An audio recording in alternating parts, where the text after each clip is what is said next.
देखो बच्चों, class 5th का हम ईवीएस पढ़ रहे हैं, व्हेन द अर्थ शोक। इसके हमने कुछ क्वेश्चन किए, 3 क्वेश्चन। चौथा क्वेश्चन है, people in Jasma's village rebuild their house with suggestions from the engineers. Will these houses be safer than before in case there is an earthquake again. ये जो chapter earthquake पे है, ये मतलब शोक, अर्थ जो शोक करती है, हिलती है अर्थक्वेक की वजह से, उस पर अब ये क्वेश्चन है चौथा कि जैस्मिन जो विलेज है वो रिबिल्ड किया है इंजीनियर के सजेशन से, क्या उससे कोई फ़र्क पड़ता है? Yes, these house would be comparatively safer than before in case there is an earthquake. This is because these are now prepared according to the suggestion and designs explained by the engineers। इसका जवाब ये लिखते हैं कि हाँ, कि house जो है कंपेरेटिवली सेफर है पहले के जैसे। पहले सेफ नहीं थे उतने, अब सेफ बनाए हैं जो कि इंजीनियर के डिज़ाइन वगैरह से, ठीक है, अर्थक्वेक से हम बचाने के लिए। क्वेश्चन नंबर 5 है, think if there is an earthquake where you live, would your house be a danger? What kind of damage could take place? क्या हो सकता है डैमेज अर्थक्वेक की वजह से? Yes, if there is an earthquake, अगर earthquake आता है, वेयर आई लिव, जहाँ मैं रहता हूँ, my house would be in danger, मेरा घर खतरे में है। The following damage could happen, क्या हो सकता है? The various household equipment such as TV, radio, utilities, eatables etcetera could get destroyed. मतलब कुछ सामान घर का टूट सकता है, टीवी है, फ्रिज है, बाकी यूटिलिटीज है, ये टूट सकते हैं।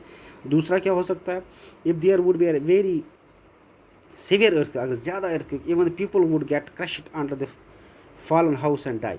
क्या हो सकता है अर्थक्वेक से? देखो, घर गिर जा सकते हैं, घर गिरते हैं, ठीक है, मकान गिरते हैं एक दूसरे के, और लोग उसके तरह दब जाते हैं। ये अर्थक्वेक की वजह से डिवास्टेशन हो जाती है। क्वेश्चन नंबर 6 क्या, compare your house with that of Jasma. Jasma के हाउस से कंपेयर करो। List in your notebook what materials were used in making both the house. आप बोथ द हाउस में क्या क्या, जैस्मा के हाउस और मेरे हाउस में क्या हो? It was made up of clay, cow dung, mirror etcetera.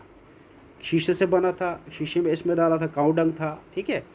मेरे वाले में it is made up of cement, bricks, glass, steel etcetera. Jasma का house, this is not very strong and can break due to heavy rain storm. Jasma का house strong नहीं था उतना। मेरा house it is very strong and can withstand all adverse climate conditions. ये हर climate condition में रह सकता है, ठीक है।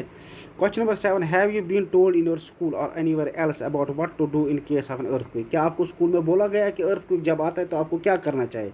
Yes, we were told in our school about that, about what earth should be done in case of the earthquake. हमें school में बोला जाता है कि हमें टीचरों के या बाकी जो एजेंसीज, एनजीओ वगैरह आते हैं, वो बोलते हैं अर्थक्वेक आता है तो क्या करना चाहिए। We were told to go out in an open place if possible.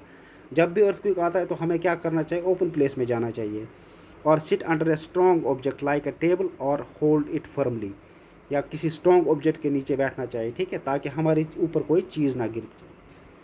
आज इतना ही बच्चों, ये आप क्वेश्चन उतारेंगे, उसके बारे में और